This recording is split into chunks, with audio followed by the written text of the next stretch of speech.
This is a true crime tale from the turbulent era of the Great Depression, where desperation drove ordinary people to extraordinary measures. You might have heard the story of the popular criminal duo Bonnie and Clyde, but there was another duo that made the headlines during the era of depression, which most people today don't know about. Their life of crime was full of cinematic adventures that people now seem to have forgotten. This is not just a regular story about crime. It's a story about love, survival, and the harsh realities of the crooked world. The story of Bad Bennie and Sure shot Stella Dickson. To understand Bennie and Stella Dickson, we must first look into their early lives and the socio-economic conditions that shaped them. Bennie Dickson was born in 1913 in Topeka, Kansas. Growing up in a large, financially challenged family, Bennie was no stranger to hardship. His father was a sharecropper, and the family never knew if they would get to have dinner or not every night. At age of 10, Bennie and his older brother, Spencer, rescued a woman from drowning in one of Topeka's Central Park ponds. For this heroic deed, both boys received commendations from the mayor. Bennie also spent years in the Boy Scouts. However, at some point, he got in with the wrong crowd, began to commit minor crimes, and served time in the Kansas State Reformatory for car theft. Stella Mae Irwin, born in 1922, had a similarly challenging upbringing. She was born in Topeka, Kansas as well. Stella's family also faced economic difficulties. Her father worked as a blacksmith, but the work was sporadic and didn't pay much. From a young age, Stella learned to be resourceful and resilient.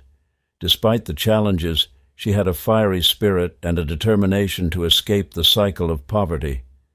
Their paths crossed in the late 1930s, a period marked by the onset of the Great Depression. Bennie, by this time, was a 27-year-old charismatic man who had become involved in bootlegging, transporting illegal alcohol to make a living. Stella was almost 15 years old with her bold personality and striking looks, and was drawn to Bennie's adventurous lifestyle. Their meeting was the work of fate, and they quickly fell in love, marrying in 1938. The early days of their marriage were challenging. The Great Depression had begun, and the economic landscape was bleak. Jobs were scarce, and the couple faced an uncertain future. Bennie's bootlegging activities provided some income, but it was risky and fraught with danger. Stella stood by Bennie's side, and together they tried to sail through the treacherous waters of the era. Desperation led Bennie to consider more lucrative but dangerous paths. The couple soon turned to bank robbery, a crime that, while highly risky, promised substantial rewards. On Stella's 16th birthday, August 25, 1938, the couple robbed the Corn Exchange Bank in Elkton, South Dakota, taking $1,274.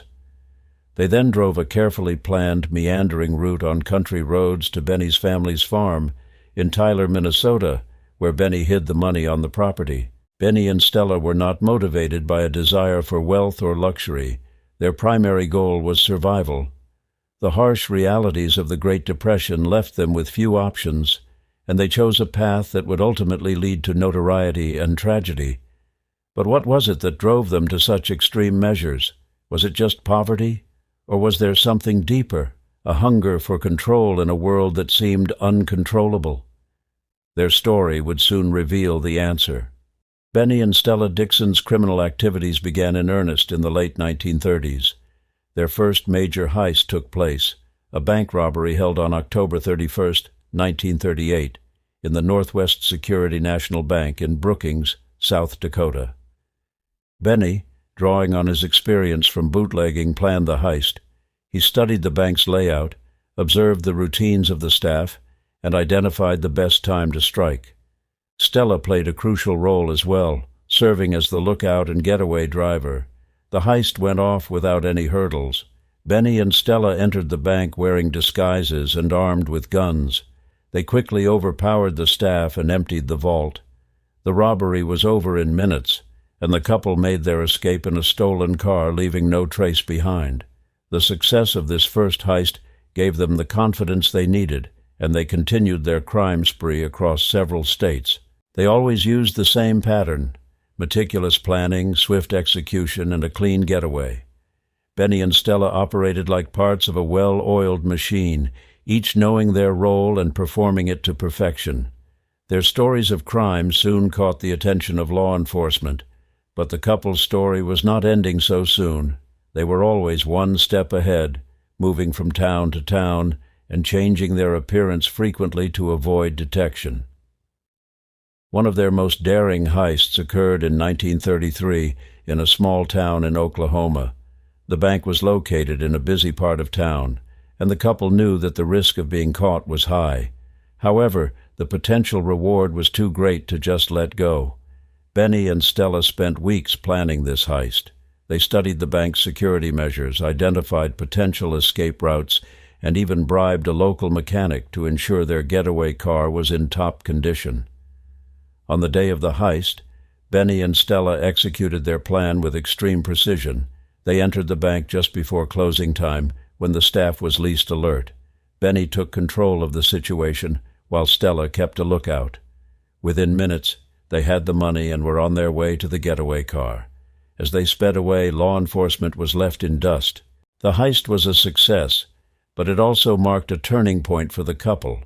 Their growing notoriety made it increasingly difficult to remain undetected. The media began to take notice of their exploits, dubbing them the Dickson Duo. The increased attention put more pressure on law enforcement to capture them, and the couple's life on the run became more and more exhausting every day. They were no longer some petty, small-time thieves. They were now a famous criminal duo. Their dedication and desperation brought them the luck to evade their demise and stay free from the hands of the law. But how long could their luck hold? Each successful heist brought them closer to the edge, and the law was closing in. Life on the run was getting harder to endure for Benny and Stella. Constantly moving from place to place, they could never stay in one location for long. They often slept in their car or in abandoned buildings, always ready to flee at a moment's notice. Trust was like a thin layer of ice, and they had to be cautious about who they interacted with. Despite the challenges, their bond remained strong, fueled by their shared experiences and mutual reliance. There is a very famous saying that nobody can hit you harder than life, and so it did. The couple's lifestyle took a toll on their health and well-being. Benny, already a heavy smoker, developed a persistent cough and frequently complained of chest pains. Stella, meanwhile, struggled with the stress and anxiety of their situation. Their once carefree love was now overshadowed by the constant threat of capture. Despite these hardships, Benny and Stella managed to evade law enforcement for several years. Their ability to blend in and their careful planning allowed them to stay one step ahead. However, their luck began to run out as law enforcement intensified their efforts to put them behind the bars. In 1935, the couple had a close call in Texas. They were staying in a small motel when a local sheriff, acting on a tip, decided to investigate. Benny and Stella managed to escape through a back window just as the sheriff arrived. They fled into the night, leaving behind their belongings and narrowly avoiding capture, and that was when the story took a turn towards the beginning of the end for Benny and Stella. Their close calls became more frequent, and their once foolproof plans began to falter. The increased pressure from law enforcement and the growing attention from the media made it nearly impossible to stay hidden. Their heists became more reckless, and the risks they took grew greater. Their desperation to survive, despite all the heat on them, beat their fear of getting caught. In 1938, they attempted a daring robbery of a large bank in Oklahoma City. The heist was a disaster from the start. The bank was heavily guarded, and the couple found themselves outnumbered and outgunned. Things immediately got messed up, and they got caught into a gunfight.